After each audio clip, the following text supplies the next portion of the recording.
বাংলাদেশি তকমা। সুপ্রিম কোর্টে বিস্তারিত তথ্য সহ হলফনামা এবার দেবে কেন্দ্রীয় সরকার। সুপ্রিম কোর্টে প্রশ্নের মুখে এবার কেন্দ্র। সীমান্তে অনুপ্রবেশ রোধ বিএসএফ এর দায়িত্ব। দেশের ভেতর থেকে কাউকে ফেরত পাঠাতে আইন মানা বাধ্যতামূলক, এটাই কিন্তু স্পষ্ট করে বলা হচ্ছে। দেশের নিরাপত্তার সঙ্গে জড়িত গুরুতর প্রশ্ন, কেন্দ্রকে স্পষ্ট ব্যাখ্যা দিতে হবে। পর্যবেক্ষণ বিচারপতি সূর্যকান্ত এবং বিচারপতি জয় মাল্য বাগচির। বাংলার বাসিন্দা সোনালী বিবিকে জোর করে বাংলাদেশে পাঠানোর অভিযোগ, আর সেই মামলাতেই এই গুরুত্বপূর্ণ পর্যবেক্ষণ শীর্ষ আদালতের।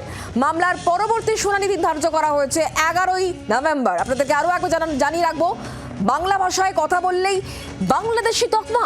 সুপ্রিম কোর্টে বিস্তারিত তথ্য সহ এবার হলফনামা দেবে কেন্দ্রীয় সরকার। সুপ্রিম কোর্টে প্রশ্নের মুখে এই মুহূর্তে কেন্দ্র। সীমান্তে অনুপ্রবেশ রোধ বিএসএফ এর দায়িত্ব, এটাও বলা হলো। দেশের ভেতর থেকে কাউকে ফেরত পাঠাতে আইন মানা এটা অত্যন্ত বাধ্যতামূলক বিষয়। দেশের নিরাপত্তার সঙ্গে জড়িত একটা গুরুতর প্রশ্ন, কেন্দ্রকে তার স্পষ্ট ব্যাখ্যা দিতে হবে, এমনটাই পর্যবেক্ষণ বিচারপতি সূর্যকান্ত এবং বিচারপতি জয় মাল্য বাগচির। বাংলার বাসিন্দা সোনালী বিবিকে জোর করে বাংলাদেশে পাঠানোর অভিযোগ, আর সেই মামলায় এই পর্যবেক্ষণ শীর্ষ আদালতের। মামলার পরবর্তী শুনানি 11ই সেপ্টেম্বর। এই বিষয় নিয়ে আমাদেরকে আরো জানাবেন রাজীব এই মুহূর্তে আমাদের সঙ্গেই রয়েছেন, আমাদের প্রতিনিধি সরাসরি। রাজীব, বড় এক্ষেত্রে পর্যবেক্ষণ শীর্ষ আদালতে, ঠিক কি বলা হলো একটু বিস্তারিত জানবো তোমার কাছ থেকে।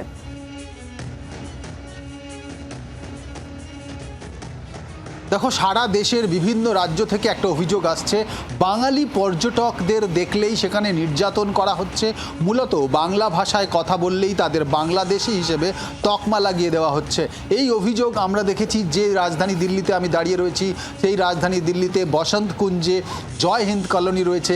সেই জয় হিন্দ কলোনিতে কয়েক হাজার বাঙালি তারা মূলত কাজ করেন, তারা পরিযায়ী শ্রমিক। তাদের অনেককেই বাংলাদেশি হিসেবে হেনস্থা করছেন দিল্লি পুলিশের কর্তারা, দিল্লি পুলিশের কর্মচারীরা। এমনটাই অভিযোগ উঠছে, তাদের অনেককেই আটক করে নিয়ে যাওয়া হচ্ছে। আর এই অভিযোগ এসছে গুরুগ্রাম থেকে, এই অভিযোগ আসছে রাজস্থান থেকে, এবং বিজেপি শাসিত বিভিন্ন রাজ্য থেকে এরকম অভিযোগ আসছে। পুরো বিষয়টি নিয়ে রাজনীতি দীর্ঘদিন ধরে চলছে। এবার মামলাটা সুপ্রিম কোর্টে পৌঁছেছিল। সুপ্রিম কোর্টে বিচারপতি সূর্যকান্ত এবং বিচারপতি জয় মাল্য বাগচির বেঞ্চে এই মামলাটি একটি জনস্বার্থ মামলা দায়ের করেছিল পশ্চিমবঙ্গ রাজ্য পরিযায়ী শ্রমিক কল্যাণ বোর্ড। সেই বোর্ডের তরফ থেকে এই আবেদন জানানো হয়েছিল, এবং জনস্বার্থ মামলার শুনানিতে আজকে আদালতের তরফ থেকে প্রশ্ন করা হয় কেন্দ্রীয় সরকারকে যে এটি গুরুত্বপূর্ণ একটি বিষয়। দেশের সুরক্ষা, দেশের নিরাপত্তার যেমন বিষয় রয়েছে, যারা সীমান্তরক্ষী বাহিনী তারা যেমন সীমান্তে যদি অন্য দেশের কোনো নাগরিক প্রবেশ করতে যায় বা কোনো নাগরিকদের চিহ্নিত করে। দেবজিৎ সরকার বিজেপি নেতার সঙ্গে আমরা টেলিফোন লাইনে যোগাযোগ করতে পেরেছি, তার সঙ্গে আমরা কথা বলবো। দেবজিৎ দা, সুপ্রিম কোর্টে প্রশ্নের মুখে এবার কেন্দ্র, কারণ সীমান্তে অনুপ্রবেশ রোধ এটা বিএসএফ এর দায়িত্ব, এটা বলা হয়েছে। দেশের ভেতর থেকে যদি কাউকে ফেরত পাঠাতেই হয় তাহলে আইন মানাটা বাধ্যতামূলক। এই সমস্ত বিষয় নিয়ে এবার কেন্দ্রের কাছ থেকে হলফনামা চাইছে শীর্ষ আদালত, কি বলবেন? দেবজিৎদার সঙ্গে রয়েছেন? এটাই তো সত্যি কথা। হ্যালো, হ্যাঁ শুনতে পাচ্ছি। সুপ্রিম কোর্টকে আলাদা করে বলতে হবে কেন? বিএসএফ এর কাজ করবে, রাজ্য সরকারের কাজ করবে, কেন্দ্রীয় সরকারের কাজ করবে।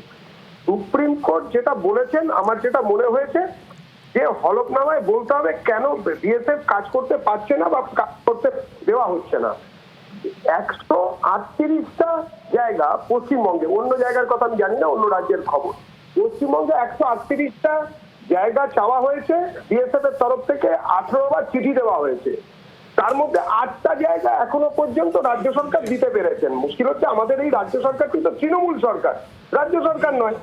পশ্চিম বাংলাদেশ তৈরি করার জন্য এগিয়ে আছেন, তো সেই জন্য বিএসএফ কাজ করতে পারছে না। আমরা এটাই বলতে চাই যে বিএসএফ এর মতন কাজ করুক, তার জন্য সমস্ত ইনফ্রাস্ট্রাকচার ডেভেলপমেন্টের জন্য যে জমি ইত্যাদি দেওয়া, সেটা রাজ্য সরকার তাড়াতাড়ি দিন, বাংলার মানুষ বাঁচুক অনুপ্রবেশকারীদের হাত থেকে।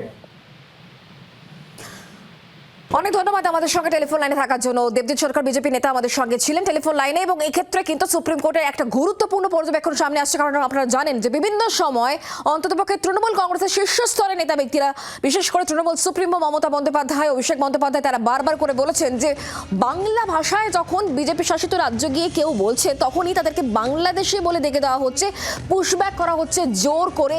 এই অভিযোগ কিন্তু বারবার করে করা হয়েছে। আর তার পরিপ্রেক্ষিতে সুপ্রিম কোর্টে যে একটি জনস্বার্থ মামলা, এবং সেই মামলার পরিপ্রেক্ষিতে এবার সুপ্রিম কোর্ট বিস্তারিত তথ্যসহ হলফনামা দিতে বলছে কেন্দ্রীয় সরকারকে। জয়প্রকাশ মজুমদার তৃণমূল নেতা এই মুহূর্তে আমাদের সঙ্গে রয়েছেন টেলিফোন লাইনে। জয়প্রকাশ বাবু, সুপ্রিম কোর্ট এবার কেন্দ্রের কাছ থেকে বিস্তারিত হলফনামা চাইছে, কারণ এই যে সীমান্ত সুরক্ষা সেটা বিএসএফ এর দেখার দায়িত্ব, অনুপ্রবেশ রোধ বিএসএফ এর দায়িত্ব। দেশের ভেতর থেকে যদি কাউকে পাঠাতেই হয় বাইরে, তাহলে তার জন্য নির্দিষ্ট আইন রয়েছে, সেটাও মানতে হবে।